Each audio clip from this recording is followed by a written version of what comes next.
They fired harpoons like it was the 4th of July, and she answered with the energy of someone swatting a fly off her dinner plate. That's the thing about Moby Dick. She wasn't just a whale, she was the whale. The kind of ocean diva that turned steel into scrap metal and sailors into cautionary tales. You don't get a nickname like Unkillable because you're shy. No, Moby Dick had the kind of hardware built right into her body that made every human weapon look like arts and crafts. Today, we're peeling back the blubber, figuratively, because I'm not suicidal, to figure out exactly what made her the ocean's most unkillable beast. And spoiler, it wasn't magic. It was design, attitude, and a head that could send your boat to the afterlife in one hit. They row into deep water like heroes in a painting, 6 men per whaleboat, all splinters and bravado, with a bigger ship trailing behind like a stage mom who cannot help because the real chaos happens in the kiddie pool. And every one of them is certain this is the day they upgrade from rumor to legend, because confidence is free and consequences can be paid later. So they stand up in those tiny boats and loft hand harpoons as if physics owes them applause, and the gear list reads like a prank gift basket. A few iron heads with barbs hemp lines that tangle on command lances, barely longer than their excuses, a keg of fresh zeal and zero backup plan when the ocean decides to be 3-dimensional. Meanwhile, Moby Dick is not a target at a carnival booth. She is a running freight train under the floorboards, a moving wall with a brain and priorities, and the visual contrast is comedy. You can measure with a ruler. On one side, a creature the size of a house that breathes under pressure and carries its own armor. On the other side, a canoe with attitude and a guy named Ambition. They throw steel, the line bites, the boat yaws, and suddenly the grand strategy is just 6 people arguing with momentum. And still the confidence keeps talking. Because confidence cannot read the room. They lean harder on wood and rope as if wood and rope have secret superpowers. They circle, they shout, they jab, and the sea answers with geometry and mass. And here is the part that should humble anyone who has ever bullied a vending machine. Even the famous monster sailors gossiped about seemed to understand boundaries. The Kraken with its rumor tentacles popped up where ships were not pointing nose first. The long-bodied sea serpents kept their drama at the edge of maps. Even Leviathan usually worked the night shift and minded the horizon. But Moby Dick met people right at the bow and took attendance. She read the classroom roll and graded on impact. And if you are wondering why that confidence did not dissolve on contact, it is because they still believed the ocean was auditioning for them, which is adorable. Stay with me, because next we are going to put that swagger against actual biology and show why the boats kept shrinking while she kept being the problem no harpoon could solve. A sperm whale's head is like the front of a wrecking ball with a brain behind it. Inside, she's got a thick layer called the junk organ and a giant tank of waxy oil called spermaceti. Together, they work like a built-in cushion so she can slam into things without knocking herself out. When she hits a boat, it's not random. It's aim, power, and follow-through. Sailors like to tell stories about animals that could punch holes in ships, like the narwhal people believed could stab through wood with its long tusk. Moby Dick is like that, except the whole forehead is the weapon, and she knows exactly where to aim. Then there's her armor. Her skin is tough, and under it is a thick blanket of blubber that works like a shield. Harpoons stick in it but don't get far, kind of like throwing a dart into a sofa. The stories sailors told about impossible hides sound a lot like the aspidocaloni, a giant sea turtle in old legends that was so big, people thought it was an island.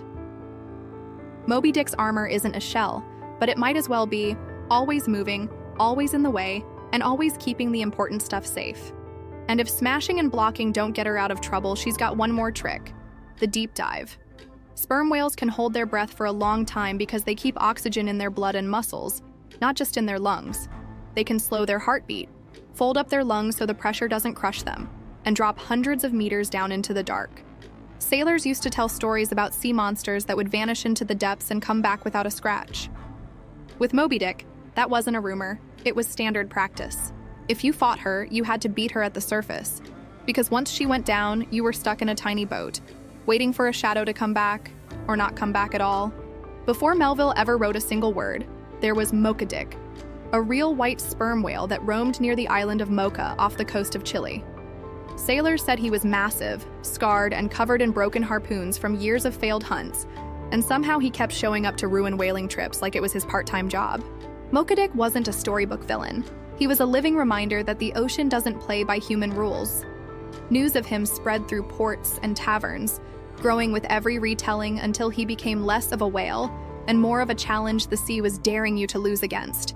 And Mocha Dick wasn't alone in the club of sea creatures you could stab, ram, curse, and still not beat. The Leviathan, in biblical lore, was a sea monster so dangerous that even gods supposedly kept their distance. The Taniwa from Maori tradition could sink canoes, guard rivers, and decide who passed safely and who didn't. And then there's the Aspidoshalone again, the giant sea turtle island hybrid that tricked sailors into docking on its back before diving, taking the entire ship down with it. Each of these creatures had a way of making humans feel small and very mortal, but Moby Dick had the advantage of being real, not just a myth. Put her against Leviathan, and she'd be the one choosing whether the fight stayed on the surface or went into the dark. Pit her against a Taniwa, and she could match its territorial power with a skull that turns boats into driftwood. And the Aspidoshalone? She wouldn't even bother with the trickery, she'd just hit you head-on until the ship gave up. The truth is, Moby Dick didn't need divine status or magic powers to hold her own in that lineup. She had biology, attitude, and a proven track record of sending armed men home with nothing but broken gear and a new respect for what the ocean decides to keep. Put the pieces together, and you start to see why no one walked away from a hunt for Moby Dick feeling like a winner. She had every advantage before the first harpoon left a man's hands. A head shaped and reinforced to crush a boat's side like paper, a hide thick enough to swallow steel without flinching. And the ability to disappear into the deep, until the hunters were too tired, too lost, or too scared to keep going. That's not a story you exaggerate for drama. That's the reality that bled into legend. In Melville's telling, the final chase plays out like a storm given teeth. They spot her on the horizon, the white back cutting through the waves like a warning sign. But instead of keeping their distance, they row like men chasing a payday too big to resist. The first harpoon lands, and instead of fleeing, she turns toward them. The rope tightens, the boat jerks forward, and they're dragged at a speed no human muscle could ever match. The water sprays in their faces, the wood creaks under strain, and still she pulls them deeper out to sea. Then comes the first ram, bow to forehead, knocking men off their feet and rattling the Pequod from stern to stern. Before the shock can fade, she's gone, slipping under the surface so fast the ocean swallows the noise. Some men breathe in relief, thinking maybe that was it. But relief dies quick when she comes back faster than before, the white head breaking the surface in a rush, striking again and again, until the ship's bones start to give way. Water floods in, wood splinters, and the men realize they are no longer hunting. They are surviving. The ocean tilts around them as the Pequod gives in, and in that moment it's clear there is no glory in this hunt, only a lesson. Moby Dick doesn't run, she doesn't tire, she doesn't stop until the ship is gone. Against a beast like that, there is no clever strategy. So the real question isn't if you could kill her, because you wouldn't. You'd have better luck teaching waves to stand still. It's if you'd even see her coming before the water closed over your head. In the ocean, there's tough, there's dangerous, and then there's unkillable. That's Moby Dick.